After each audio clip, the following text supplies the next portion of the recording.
Welcome to the Rim Break Rodeo. We hope this video helps. You will begin by preparing your phone and files. Gather the iOS snapshot IPA and any required plist or provisioning info now.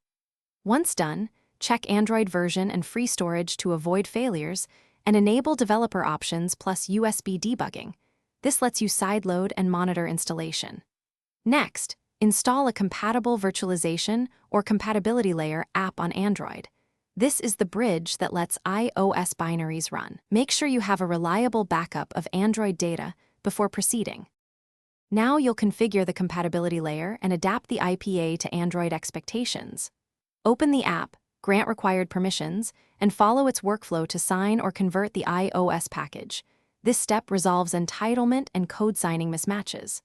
Once the conversion completes, transfer the resulting package and any plist to your phone and trigger installation inside the compatibility app. Expect permission prompts.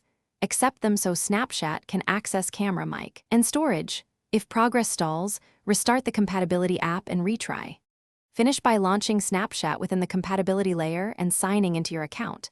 You'll need to grant runtime permissions for camera, microphone, storage, and location for full functionality. Test core features: camera, stories, chats, and sending snaps. If the app crashes or features are missing, clear app data and retry, or rerun the IPA conversion, ensuring the plist and entitlements match the compatibility tool's requirements. One key troubleshooting tip: reboot the device and reinstall after clearing cache to fix transient permission or hardware access errors. Thanks for watching. Consider subscribing if we helped you.